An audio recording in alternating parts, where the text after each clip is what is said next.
This video will cover how to use the Gradebook Grid menu option.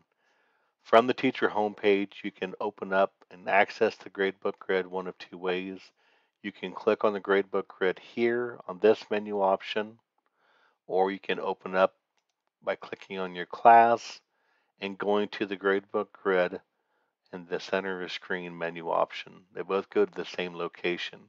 So if I click on the Gradebook Grid, and typically before you use the Gradebook Grid, you need to have an assignment created on your screen. So as we have here, we have one assignment under Period 1, Math 3. If I wanted to switch on my dashboard to a different class, Period 2, Math 3, you can see I have two assignments set up on this particular class. I can jump to the Gradebook Grid, and the benefit of the Gradebook Grid is actually gives you an average column value indicating how that student is performing based off his graded assignments. From the Gradebook Grid, you have the ability, as you see at the top, I can switch between classes. I can adjust which quarter that I'm in. By default, it will always default to your current reporting period. So if you have to go back to a previous one, you have to make that selection on the drop down. This also gives you the ability to view as far as your dated assignments that are here, or if you were using floating assignments, is how you can just preview or filter down. Under the type column is where you can list each individual assignment type. So if all I want to look at was what I've assigned via classwork, it will only display classwork assignments that are out there. If I want to switch and see what I have for homework that I've given throughout that entire grading period. If you wish to see all, you just check this type all, which is your default. On this screen, it gives you the ability to adjust your settings of how many assignments per page that you can display. That is controlled under the gear. And on the grid preferences, it gives you what columns do I wish to see, the assignment per page. We recommend you can put 20 per page. Click your Save Preferences.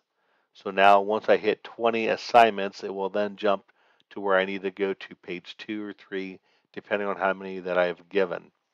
On this screen, it gives you the ability to enter in just as you would the assignment mark screen, but you can see them all at once. I can still type in if everyone did very well, let's say I've got 10, I can right click on this and say fill this column down.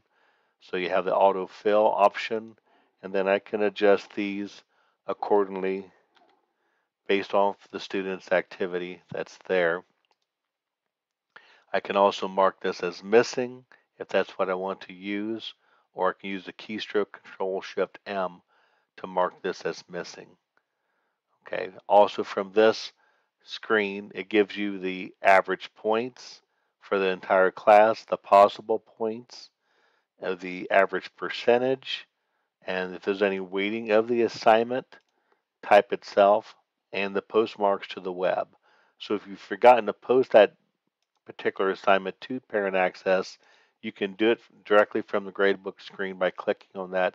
And once again, everything is auto saved on the Gradebook Grid. This also, as I said, allows you to add a new assignment if that's what you wish to see. If I click on this key option, it just tells you what does that mean, these indicators that are out there. So it's just a reference for the key. So far as the different indicators that are listed for you on the screen, it also allows you to jump to any daily comments. If you had any daily comments that you've given for that student, along with any period attendance that you may have listed for that student would be displayed as well if that happens to be the case with your classes. Once again, you can update your roster. The main thing you're doing on the update roster option from the grid is as far as if there are students that are withdrawn, those should automatically be hidden during the nightly gradebook data integration. And if not, you need to hide a student or unhide a student. This is where you would go to. You do not have the ability to add students to your class. That needs to be done by the building secretary or whoever for your school district is assigned that responsibility. So now if we jump back, we can go back to the dashboard. We can also go back to the grid by clicking on the shortcut for the grid. Now for this class, it defaults that's not to quarter one, so we select quarter one on the dated assignments, and then we can jump back to the dashboard. On the screen, I said you can click the roster to go back to the roster, click back to the grid, and select our quarter one. This concludes how to utilize the gradebook grid.